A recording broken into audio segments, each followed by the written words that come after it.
Thank you. Yeah, I'm excited. I just got to make sure that my internet is 100% as much as I can. There we go.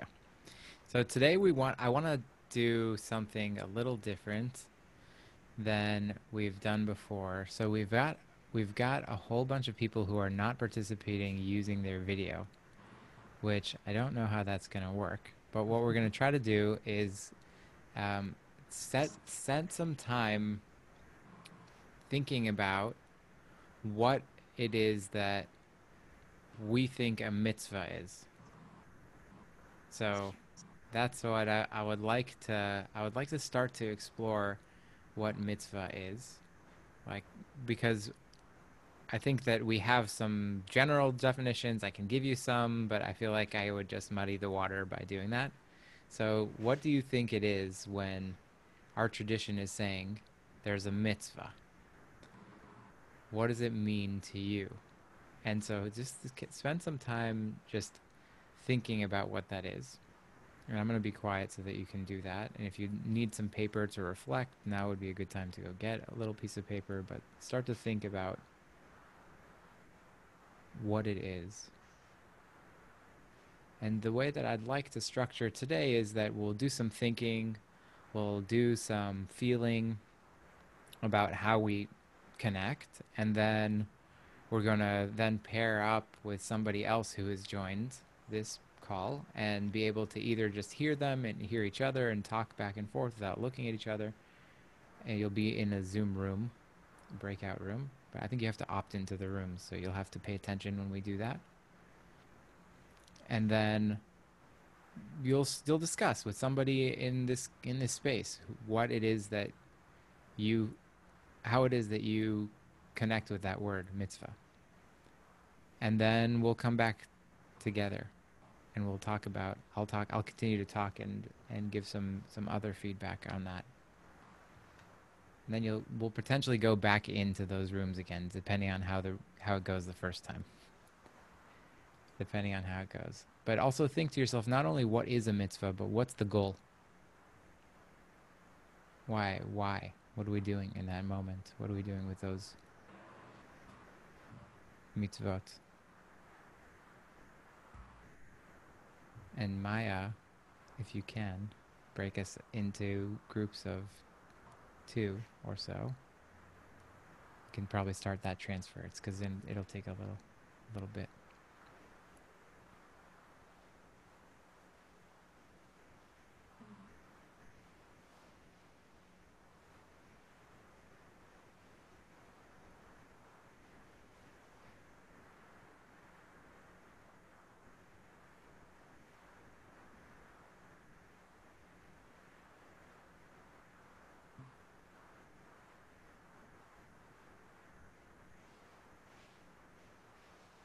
Is it working, Maya?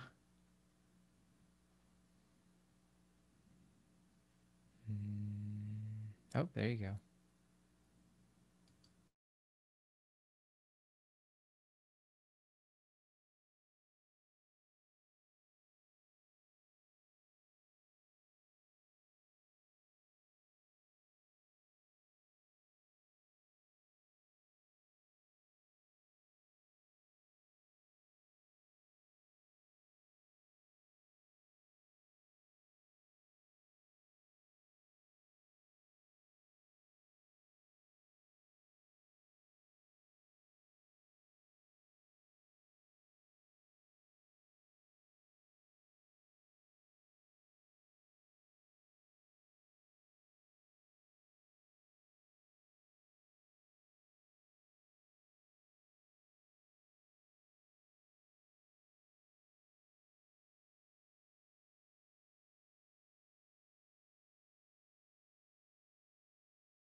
I'm back. I'm back too. We'll just wait a minute until Maya gives us the thumbs up that everybody else has returned as well.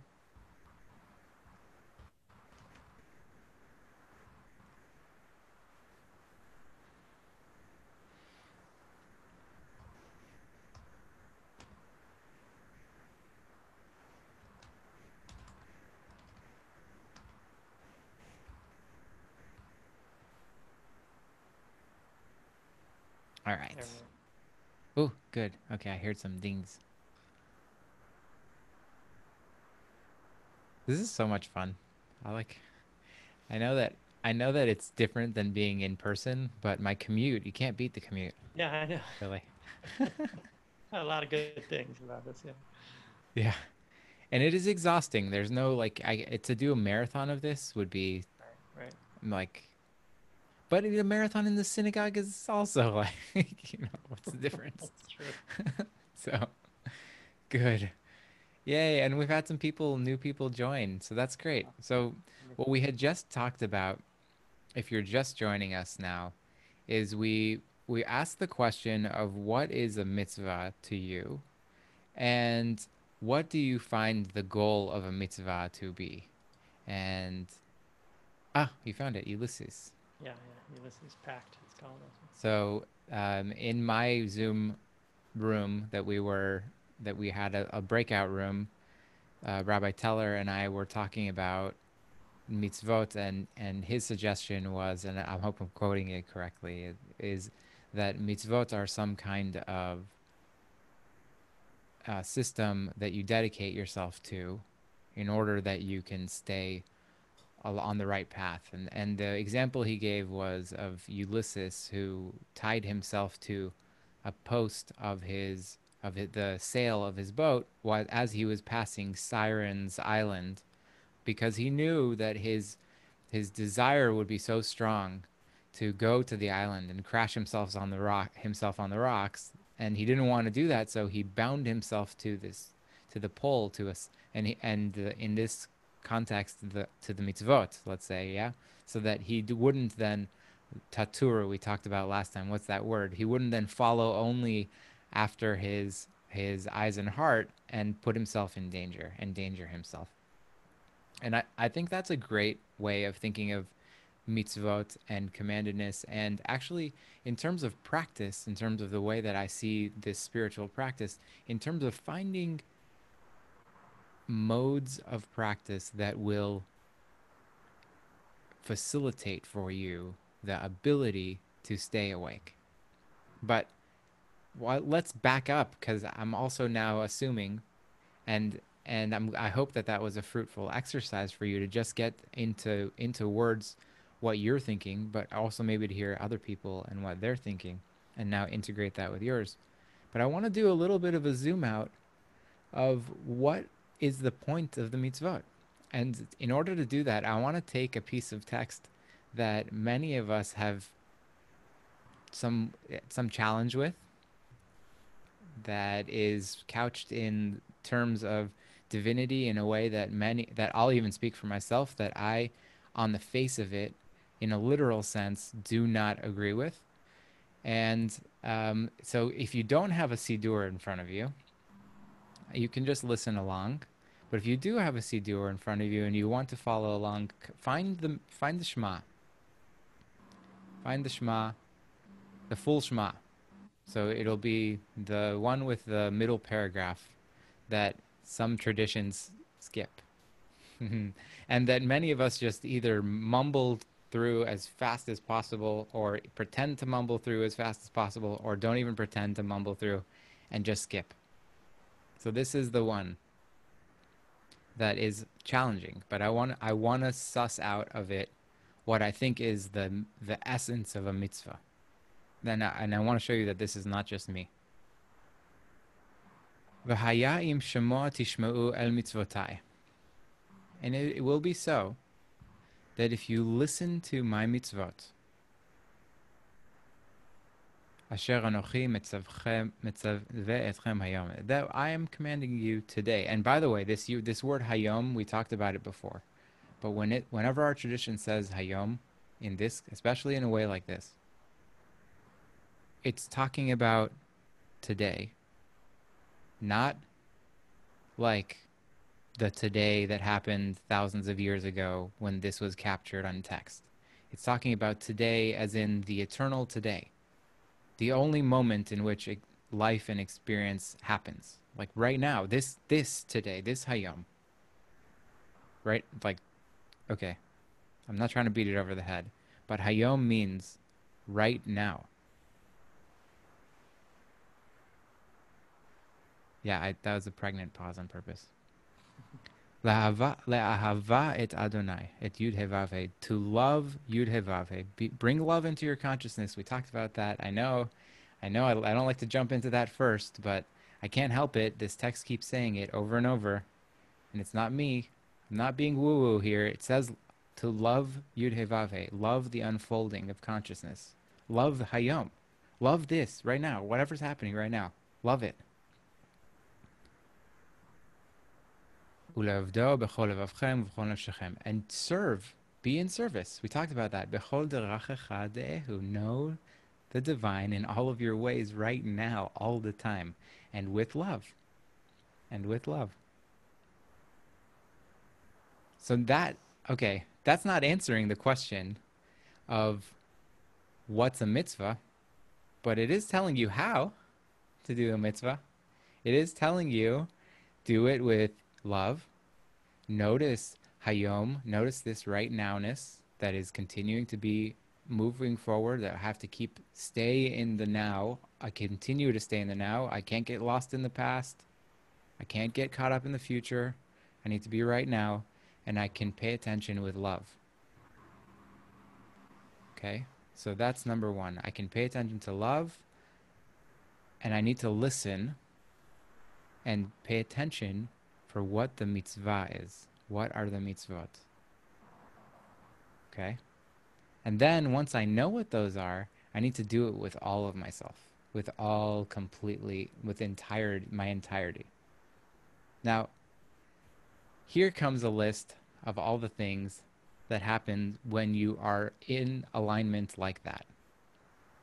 Now, if you could imagine what it would be like to feel that kind of presence, the loving presence that this is describing, and be connected to whatever's happening right now. So you hear my voice, you can see on your screen, there's other people. You may not be able to see the screen, which is even better, but you have your own surroundings that you are in. And what would it be like to relate to those lovingly? And see if you can feel what that feels like, to relate lovingly to this moment. Because if you do, Natati matar tzechem bito, you're going to have the rain in its season. Yoreo malkosh v'asafta deganecha v'tiroshcha v'tzarecha, and all of your fruit and grain and produce will come, everything you need. Natati esev besadcha, and your seeds, your fields will grow, and it's not just for you, but for all of your possessions. V'achalta v'savata, and you will eat, and you will be contented. That's what happens when you stay in that consciousness. And if not, Yishamru lechem, penifte levavchem. We talked about this. What happens to your heart when it gets caught up? What happens? V'saltem, you strayed. V'avadetem Elohim acherim, and you got caught in all kinds of stuff that was not connecting to the actual what it is. You made for yourself some image to follow that's not this. And you bowed yourself before them. You bent all of your energy around those things. Now here's the part that most people take umbrage with. People who don't like this. וחרף אדוני בכם, ועצר את השמיים, ולא יהיה מטר, והאדמה לא תיתן את יבולה, ועבדתם מהרה מעל הארץ הטובה אשר אדוני אלוהיכם לכם. And God got angry and stopped the skies from giving rain, and you won't have the dew that you need, and the ground won't bring up fruit. and you'll work hard. You'll have to work very hard. Now, I don't take it literally. When I took it literally, I had a big problem with this text. I don't take it literally. I know from my own life what it's like when I am not connected to that love, that attention, that connection, that unfolding of the now, and following in every moment as I'm awakening, as I'm getting into that next moment, what's the most wholesome thing for me to do with my whole heart, my whole being, my whole self. When I'm not connected with that, there's a part of me that knows. There's a part of me that knows I'm not connected. And then everything gets hard. Everything gets harder. It's harder to wake up. It's harder to eat. It's harder to do my job. It's harder to be in relationship. It's harder to be with myself. It's not an angry God. That's reality.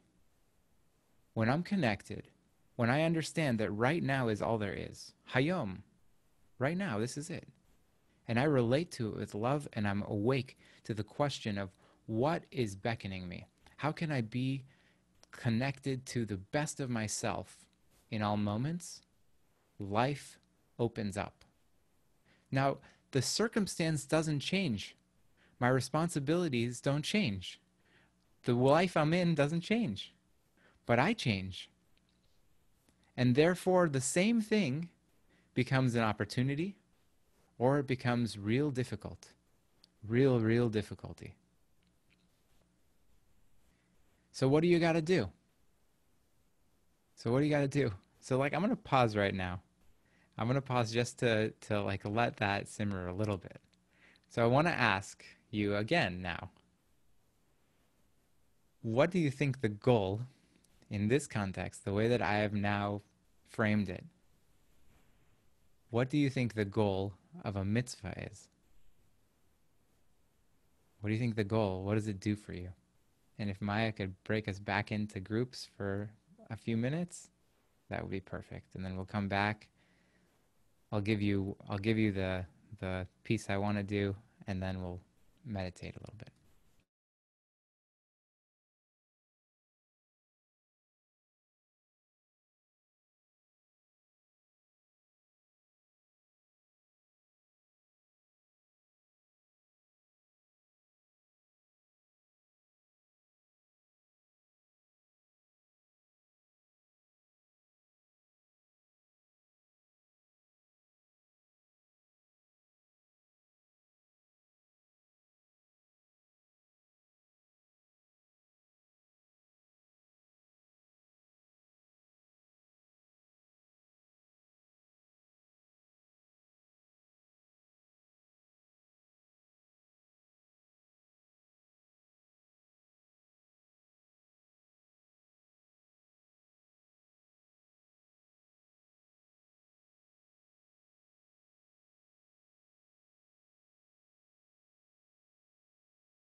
Cool. Havruta learning. Right? I love it. So good. My It's first possible. my It's first possible in the exposure. world of Zoom.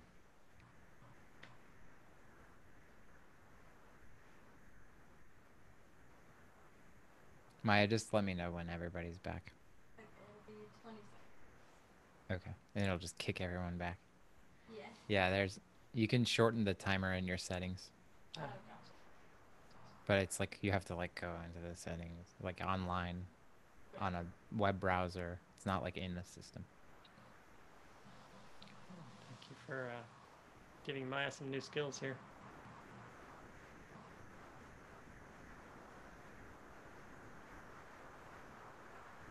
Welcome All back, right. everybody. Welcome back. Oh, hey.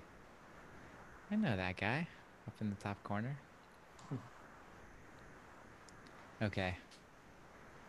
So I hope that that was a fruitful exercise because it maybe your answer changed from the beginning. I see a thumbs up here.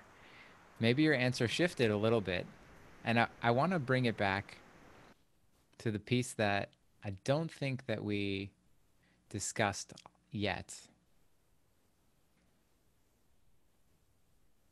Yeah, I don't think we've discussed this. So here it actually gives us the answer in here. Hold on. Oh, people want more time. Okay, okay, good. That's no. Thank you, Gail. So we'll give more time next time. That's good. So this is we're experimenting with Zoom and all of its powers and all of Hayom. So I think this next phrase that I'm going to skip to, it's the last sentence of that paragraph before we go into the final paragraph of the Shema actually gives us the answer. למען ירבו ימיכם וימי בניכם על האדמה אשר נשבע י"ה ו"ה לאבותיכם לתת להם כימי שמיים על הארץ. It's for the sake that these mitzvot, if you hold fast to them, if you pay attention in the way that we are describing, that we described above, with love, with attention, with connection, using all of yourself to connect in this way. And you are actually paying attention, Hayom, today, now, in this moment, then Yirbu Yemechem, your days on earth, your days and the days of your offspring will increase. Now, again, do I think that's literal? I'm not going to make that claim. I'm not going to make the claim that it's literal.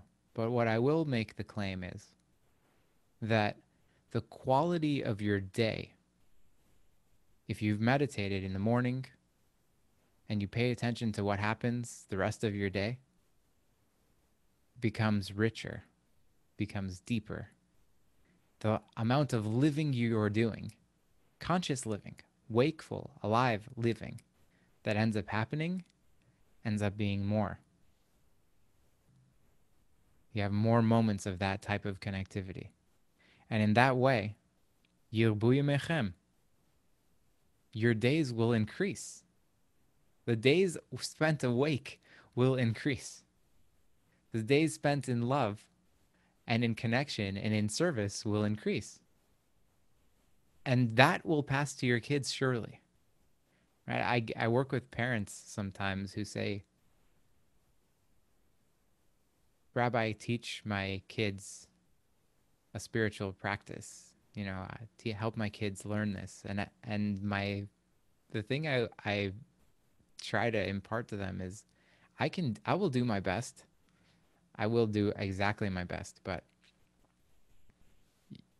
you can't give them something you don't have. And you yourself, as a parent, must develop this for yourself so that you can then show them in your actions too. Because this is a partnership. This is a partnership. So instead of coming to me and saying, teach my kids, say, teach me. And then we'll work together. And that's what happens when we do this practice. I think that this practice deepens our ability to tap into what's actually happening, to reconnect with that over and over in a way that makes sense with what my teacher that we're gonna practice this next practice together. But what my teacher, Zen a Zen teacher named Norman Fisher, if you haven't heard of him, Norman Fisher is the leading Zen teacher in the country, and also a Jew, and openly a Jew, not just like he was born Jewish and his name is Joseph or whatever it is, and just became a Buddhist. This is a guy who has maintained his Zen and his Judaism alongside each other for his entire career, which also Sylvia Boorstein is the same thing. Sylvia is a not Zen but Mahayana Buddhist, but she's also been a Jew her entire life. And he says that there's something that we need to do for ourselves, and he calls it paying attention with grandma consciousness, with grandmother consciousness. I see lots of smiles here.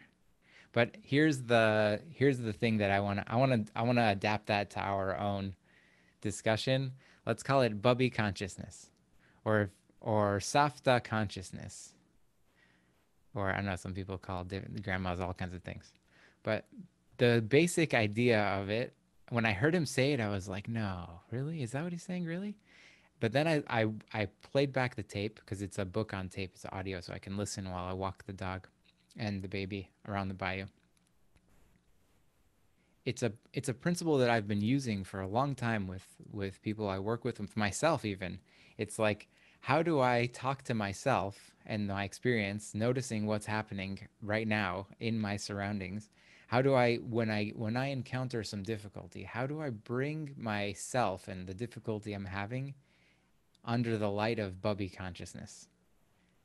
How do I pay attention to myself and whatever's unfolding as if my Bubby was bringing me in and giving me a hug and kissing me and telling me it's going to be okay and giving me whatever I need in order to feel okay and be seen and be cared for. So I want to just practice in that way together. I think that is a huge gift, to be able to practice and nurture the ability to pay attention with Bubby consciousness for your own self, for your own difficulty. So the practice we'll do today is a body practice. We're going to call it Bubby Body Consciousness Practice. I'm not going to remember that, so but it seems right for right now. And the practice is very simple. The practice is very simple, but just because I'm saying simple doesn't mean it's easy. And I want to encourage you in noting that when you get what the Bubby consciousness is that we're going to be developing is exactly the consciousness that this paragraph starts with. To love on whatever is arising. That's what we're building our ability to be with. And you may only get one glimpse of it. But if you catch one glimpse of this feeling, the gift is that you will be able to then notice it, and once you get it, cherish it and savor it and lean into it and enjoy it, because what happens from that moment forward is that you begin to start collecting that kind of feeling from now until the rest of your life is over. And you get to keep accumulating more and more of that type of consciousness. So that's the beauty. If we can give each other that spark, the ability to pay attention in that way one time, then we can know what we're looking for and nurturing it in ourselves. So one moment begets another moment. Mitzvah goreret mitzvah. Right? Okay. So listen to the sound of the bell. If you're not comfortably seated, now's a good time to do that. And if you're in a space where you can close your eyes, it's even better. And the instruction before I ring the bell is we're going to pay attention to our breath. We're going to then open with Bubby consciousness. We're going to be the Bubby. Allow Bubby to move through you and pay attention to whatever is happening in your body. You're going to pay attention. If something arises that's uncomfortable, Bubby is going to love that thing. Doesn't matter if it stays or goes, Bubby's going to love it. So that's what we're going to do. And then we'll get lost, and then we'll come back to our breath, and we're going to be Bubby again for another moment.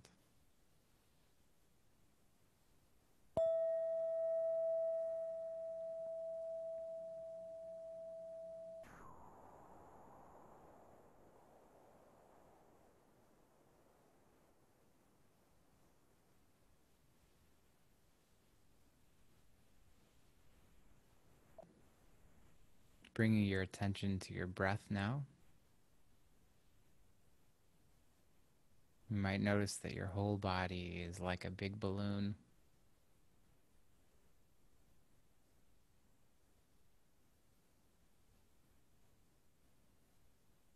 Rising and falling, expanding, collapsing.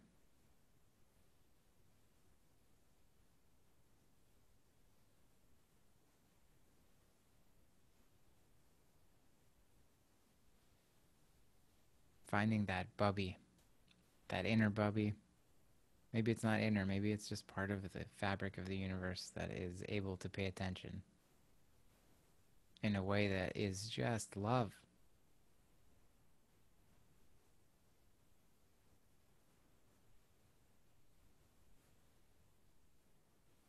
And open up your attention to notice if there's any part of your body that's uncomfortable, even if it's just a slight tension or tightness. Choose one at a time and let that Bubby consciousness just envelop that discomfort with love.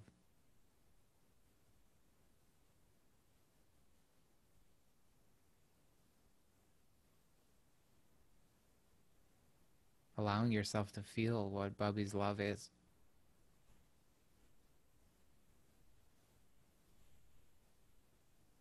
Savor the feeling if you can feel it, even for a moment. Savor it, enjoy it.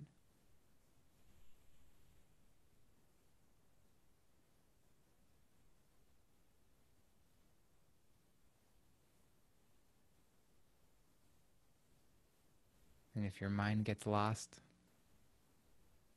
just bring yourself back to the breath, back to the Bubby consciousness, back to the love.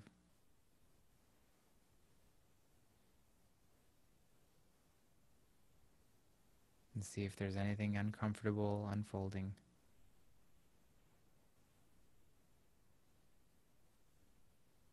And give Bubby permission to love it.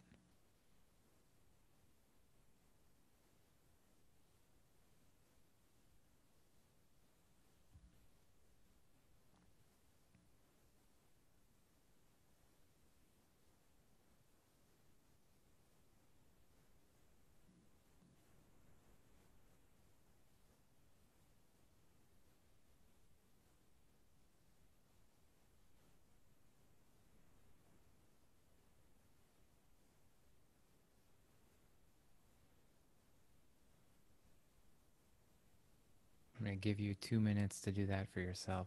If you get lost, just come back. Repeat the process. If you can stay with Bubby consciousness the whole time, that's good too.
Coming back to that feeling, allowing Bubby to love all of you.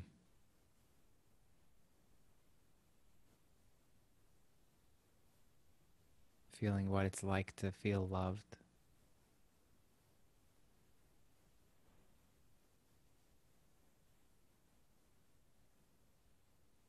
And to do the best you can with every moment that's arising. Today, Hayom.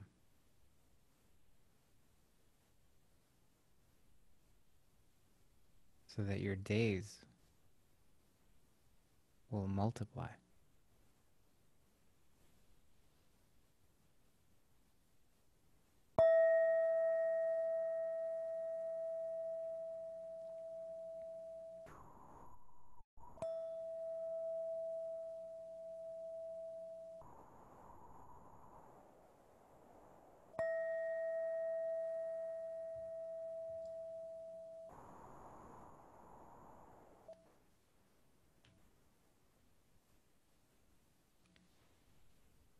Just take a deep breath and see if you can take a long, slow exhale without holding your breath. Deep breath and a slow, steady exhale.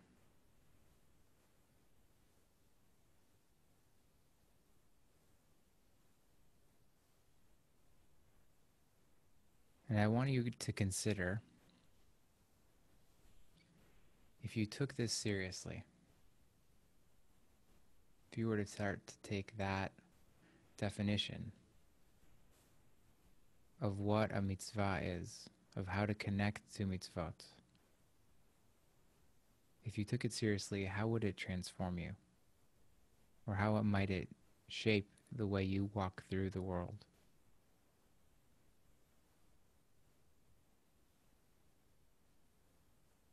And that's a question you might be asking yourself for a very long time, but maybe all the rest of today, maybe until next week when we meet again, maybe for a lifetime. Thank you, everybody. Thanks for being here. Thanks for doing the work. Yeah, Mr. Rubin, I see that. Thank you. Toda Rabbi. That was beautiful.